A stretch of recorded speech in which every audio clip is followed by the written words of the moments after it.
How's it going, Will?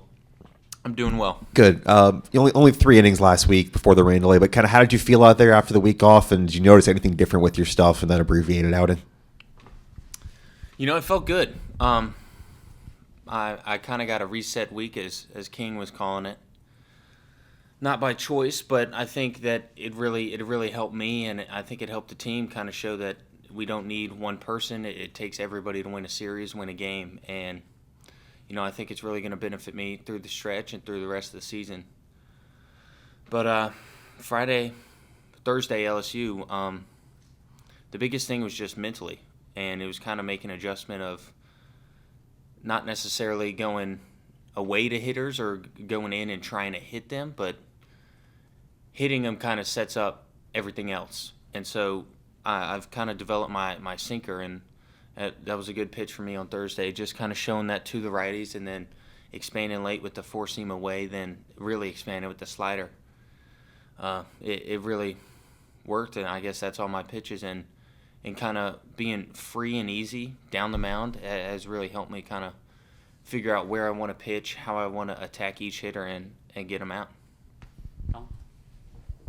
Yeah, well, just what's this season kind of been like for you, maybe not pitching up to your capabilities, going through some struggles, and what have you maybe learned about yourself through those first 5 or 6 starts before that reset?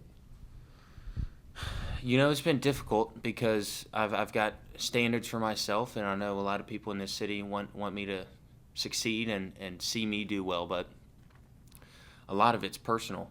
And, every time I get the ball, I want to go 6, 7 innings and put our team in a position to win. And I haven't done that a lot of my outings, and that's on me. And kind of taking that accountability and understanding why and what I'm doing to not get me into that position.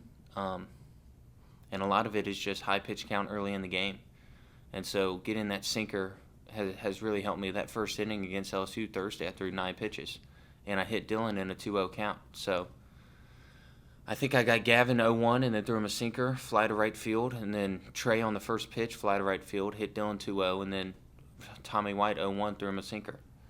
So it really allowed me to get fast outs and attack the strike zone and not give them a pitch to hit early. And that's a big thing with these good hitters on these good teams is you have to be able to beat them with movement inside the zone. So, I have not done as well as I've wanted to the first 7, 8 starts, but a lot of it can change and a lot of it will change, and it starts with me. It starts with my preparation week, and I feel like I'm in a good spot after the Mississippi State absence.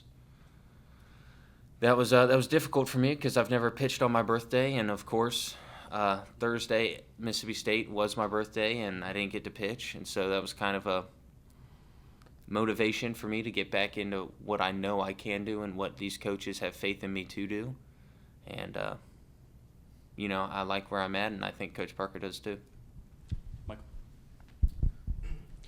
Well, you're talking about your sinker and how important that was to you. I know you've talked in the past about throwing a 2-seamer. Is the sinker, is this something different that you've worked on? Is it something that I guess you've refined more recently, or just what's the process been like working on it, and how important is it to get movement on that pitch to be able to get ground balls? So last year, I'm sure I called it a 2-seam. It's the same thing, same thought process. I did kind of manipulate the grip a little bit this year, and it's really just allowing me to get my index finger down and through the ball and give me that movement that I want. And I didn't realize that's what I was doing last year when the 2-seam was good, and so we just kind of abbreviated it into a sinker and allow me to open that up and get to that side of the plate and then open up the glove side part. Is Starkville a good town to turn 21 in? Well, I don't know. No, you mentioned it earlier, and King mentioned it too. Just the mental side of taking a week off. He mentioned that sometimes when folks care too much, it weighs on them a little bit more mentally. They put a little bit more pressure on themselves. Do you feel like that was the case with you? And how do you go about kind of relieving that a little bit?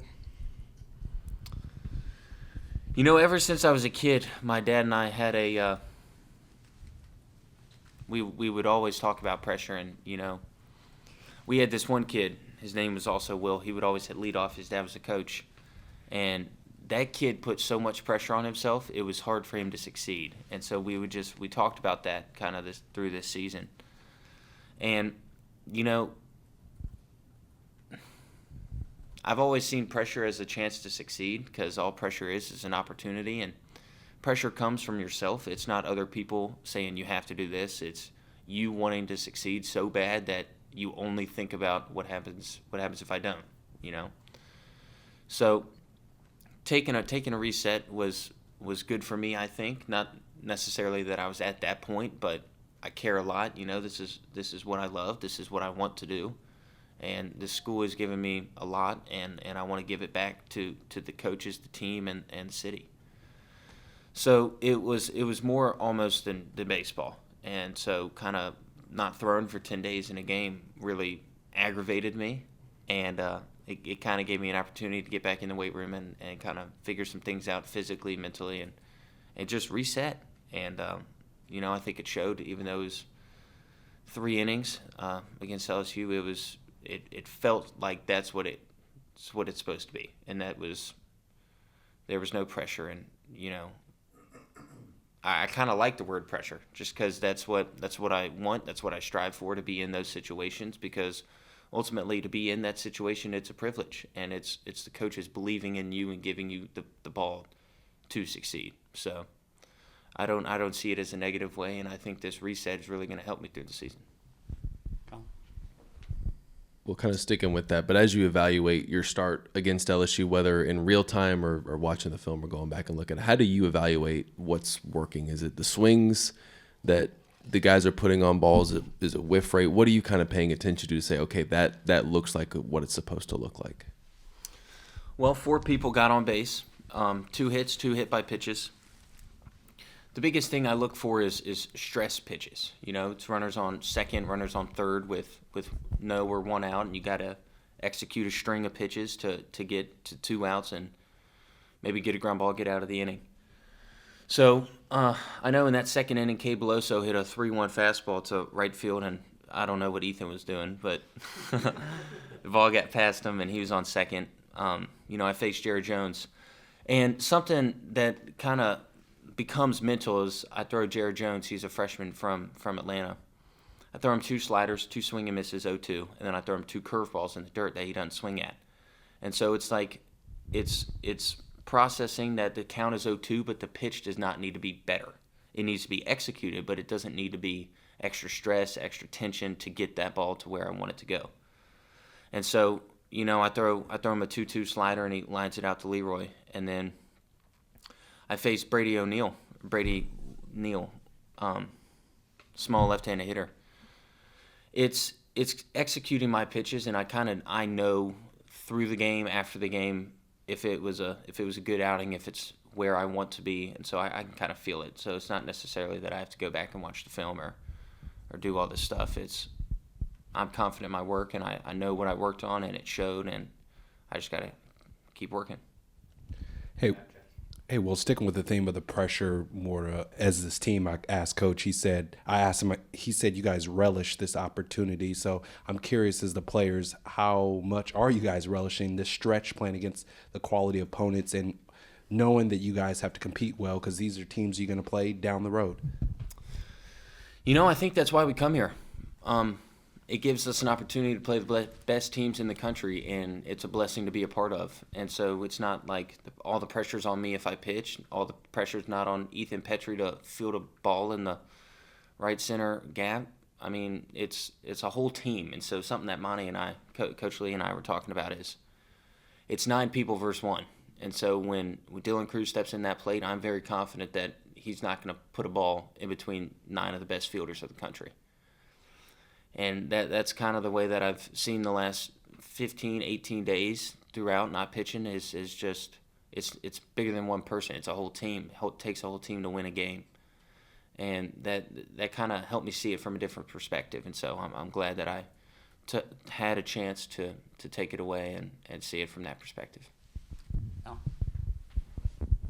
Kind of turning the page from LSU to Vanderbilt, what have you seen from that Vanderbilt lineup, and how do you kind of feel like some of these adjustments might be able to play against them from what you've scouted so far? Well, they're pretty good. They like to play small ball. They like to take advantages of any weaknesses they might see on a different team. A lot of their players are on the plate. They got some lefties. R.J. Schreck, who's been there. He's a good lefty. Enrique, who's just a good baseball player. He's been there. R.J. Austin, a righty, who's a freshman from Atlanta. He's good. He sees the ball well. And so it's not necessarily looking at the other team. It's kind of depicting what I like about my stuff and how I want to use my stuff to beat them.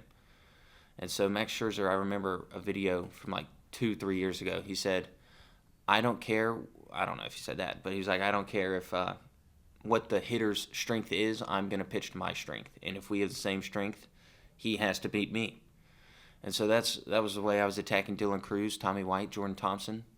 It's just I'm going to pitch to my ability, and they're going to have to beat me to get on base.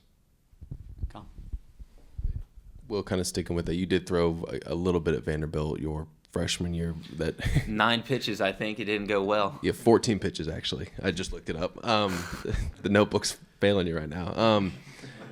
When that turf field, what's different about that as a pitcher, and how do you maybe pitch knowing that some of those balls could take a weird hop, some of those things could maybe change depending on the turf instead of it being a natural grass or a dirt infield?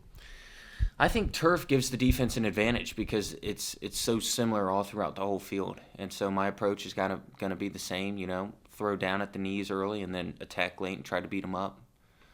So it doesn't change my approach much. I haven't pitched on a turf mound since Lake Point, my high school days, but they're a good team, It's the game. And King, this is what my high school coach said in Atlanta.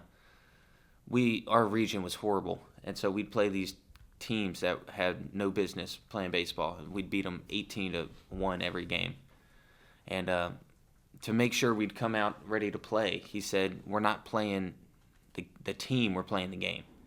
And Vandy plays the game very well, and so I think if we stick to our approach and do everything we need to do and everything we've been practicing, I think we're going to have a chance to win the series. Thank y'all. Y'all have a good day.